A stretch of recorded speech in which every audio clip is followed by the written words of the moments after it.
जय श्री राम दोस्तों, स्वागत है आप सभी का मेरे इस यूट्यूब चैनल इंडियन हिंदू लोयन पर। इस पर हम आपको सनातन धर्म से जुड़ी जानकारी और भक्ति वाले वीडियो, कहानी आदि देखने को मिलती हैं। आज की कहानी का नाम है अपनी कमाई। तो चलिए कहानी को शुरू करते हैं।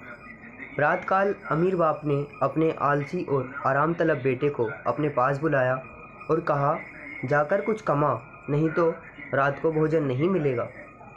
लड़का बेपरवाह, दुर्बल और निर्लज था।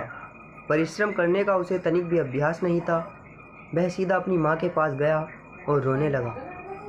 माँ ने बेटे की आंखों में आंसू और उसके मुख पर चिंता की झलक देखी तो बेचैन हो गई। उसने एक सोने की मोहर निकालकर बेटे को दे दी। रात को बाप ने बेटे से पूछा, आज तुमने क्या कमाया? लड़के ने जेब से मोहर निकालकर बाप के सामने रख दी।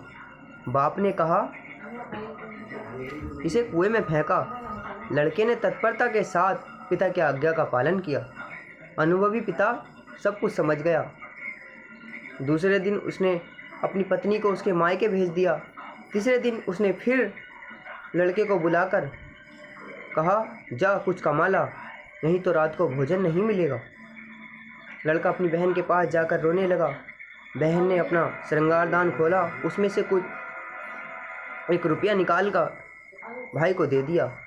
रात को बाप ने बेटे से पूछा, आज तुमने क्या कमाया? लड़के ने जेब से रुपया निकालकर बाप के सामने रख दिया। बाप ने कहा, इसे कुएं में फेंका। लड़के ने तत्परता के साथ आज्ञा का पालन किया। अनुभवी पिता सब कुछ समझ गया। अगले दिन उसने बेटी को ससुराल भेज दिया। उसके बाद एक दिन फिर बेटे को बुलाकर उसने कहा, कुछ कमा कर ला, नहीं तो रात को भोजन नहीं मिलेगा। लड़का सारा दिन उदास रहा और उसकी आंखों से आंसू बहते रहे, लेकिन उसके आंसुओं को देखने वाली माँ और बहन घर में नहीं थी। विवश होकर संध्या समय वह उठा और बाजार में जाकर मजदूरी खोजने लगा। एक सेठ ने कहा, मेरी पेटी को उठाकर घर ले चल, मैं तुझे 50 रुपये दूंगा। अमीर बेटे ने पेटी उठाई और उसे सेठ के घर पहुंचाया, लेकिन उसकी सारी देह पसीने में तर थी। पाँव कांप रहे थे तथा गर्दन और पीठ में दर्द हो रहा था। रात को बाप ने बेटे से पूछा, आज तुमने क्या कमाया? लड़के ने जेब से 50 रुपये निकाले और बाप के सामने रख दिए। बाप ने कहा, इसे कुएं में फेंका। लड़के की आंखों से क्रोध की ज्वाला निकलने लगी। बोला, मेरी गर्दन टूट गई है और आप कहते हैं कि कुएं में फेंका।